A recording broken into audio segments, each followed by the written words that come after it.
Halo semua, perkenalkan nama saya Nofri Elverida Sihotang.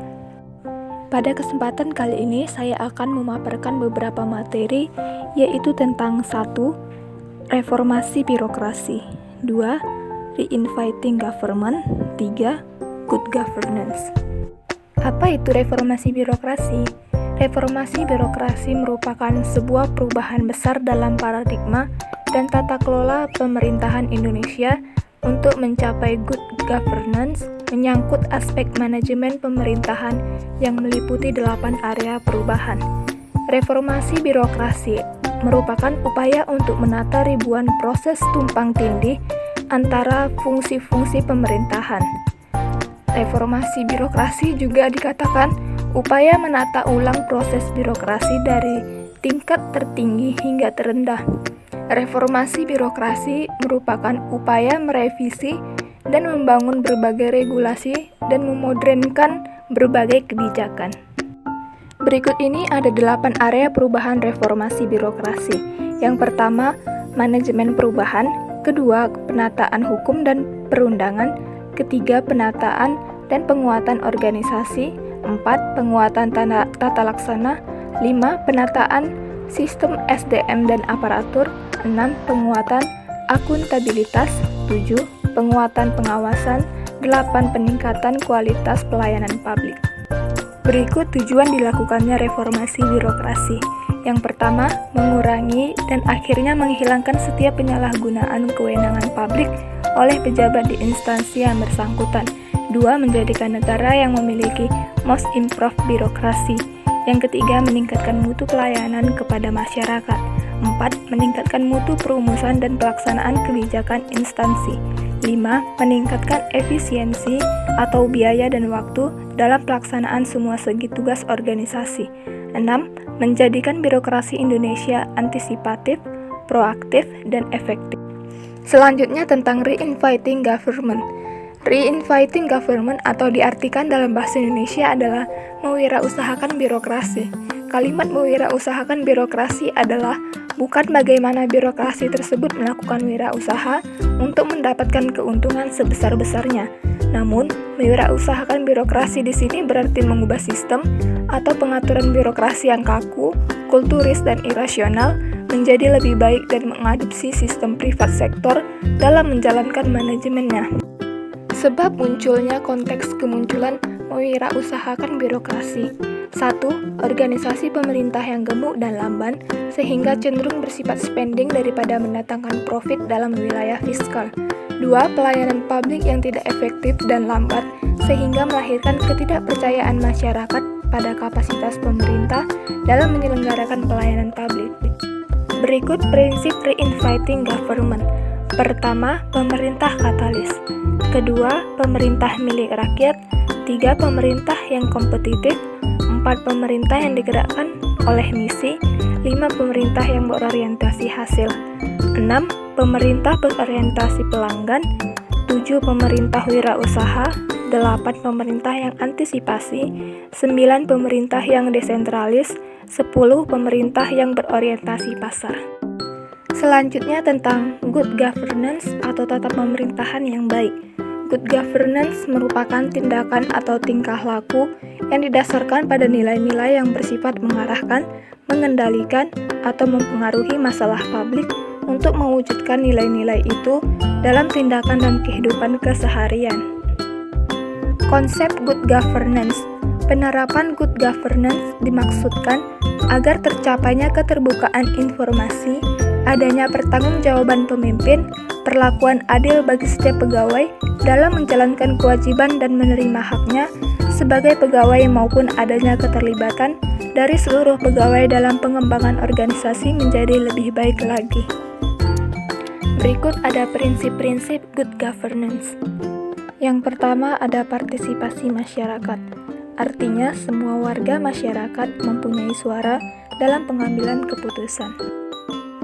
Kedua, aturan hukum, rule of law atau tegaknya supremasi hukum. Artinya, kerangka hukum harus adil dan diberlakukan tanpa pandang bulu, termasuk di dalamnya hukum yang menyangkut hak asasi manusia. 3. Transparansi. artinya transparansi dibangun atas dasar arus reformasi yang bebas. 4. Sikap responsif, artinya lembaga-lembaga dan seluruh proses pemerintah harus berusaha melayani semua pihak yang berkepentingan. 5. Berorientasi pada konsensus, artinya tata pemerintahan yang baik menjembatani kepentingan-kepentingan yang berbeda demi terbangunnya suatu konsensus menyeluruh. 6. Kesetaraan, artinya semua warga masyarakat mempunyai kesepakatan memperbaiki atau mempertahankan kesejahteraan mereka. 7. Efektivitas dan efisiensi, artinya proses-proses pemerintahan dan lembaga-lembaga membuahkan hasil sesuai kebutuhan warga masyarakat dan dengan menggunakan sumber daya yang ada seoptimal mungkin. 8. Akuntabilitas, artinya para pengambil keputusan di pemerintahan, sektor swasta, dan organisasi masyarakat bertanggung jawab baik kepada masyarakat maupun lembaga-lembaga yang berkepentingan. 9. Visi strategis, artinya para pemimpin dan masyarakat memiliki perspektif yang luas dan jauh ke depan atas tata pemerintahan yang baik. Good governance mulai diterapkan di Indonesia pasca meletusnya revolusi Orde Baru pada tahun 1998 yang melahirkan era reformasi di Indonesia. Era reformasi diharapkan mampu membawa Indonesia ke arah yang lebih baik lagi. Oleh sebab itu, untuk menuju good governance dibentuklah salah satunya dengan reformasi birokrasi. Ada 3 pilar reformasi birokrasi menuju good governance, yaitu 1. SDM yang profesional, 2. Organisasi yang right sizing, 3. Bisnis proses yang efisien, efektif, dan transparan. Terdapat 3 elemen penting yang berperan dalam melaksanakan good governance, yaitu yang pertama, peran pemerintah. Pemerintah harus mampu menciptakan suatu iklim yang kondusif bagi terselenggaranya berbagai kegiatan seperti ekonomi, politik, budaya, keamanan, dan peraturan. 2. Peran sektor swasta. Sektor swasta akan berperan di bidang pengembangan kegiatan perekonomian yang mampu memberikan peluang bagi masyarakat untuk mendapatkan penghasilan lebih baik, sehingga kesejahteraannya meningkat. 3. Peran masyarakat. Peran masyarakat adalah tuntutan kemampuan untuk mengisi peluang yang tercipta di bidang ekonomi, sosial, budaya, maupun politik, serta melakukan pemantauan terhadap mekanisme good governance tersebut. Mewujudkan good governance dengan menyertakan masyarakat sebagai salah satu aktor penentunya merupakan suatu upaya agar masyarakat memaknainya sebagai pemilik negeri dan bertanggung jawab atas kemajuan negaranya. Sesuai dengan prinsip re-inviting government, untuk melakukan pemberdayaan masyarakat, maka pemerintah berperan untuk memberdayakan masyarakat dalam pelaksanaan pembangunan. Untuk mencapai good governance melalui re-inviting government, good governance melahirkan suatu tata pemerintahan yang kokoh, karena melibatkan 3 pihak, yaitu pemerintah, swasta, dan masyarakat. Pembagian peran satu dengan lain tersebut dapat ditafsirkan sebagai pembagian beban dalam pelayanan masyarakat, sehingga setiap pihak dapat bekerja secara optimal.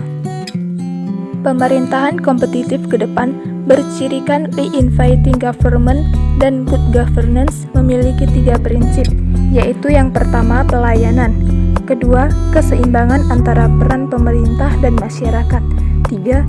Unsur-unsur organisasi yang harus dibangun dan yang mendukung manajemen pemerintahan seperti struktur, prosedur, SDM aparatur, dan pemimpin yang komit. Baiklah, sekian yang dapat saya sampaikan.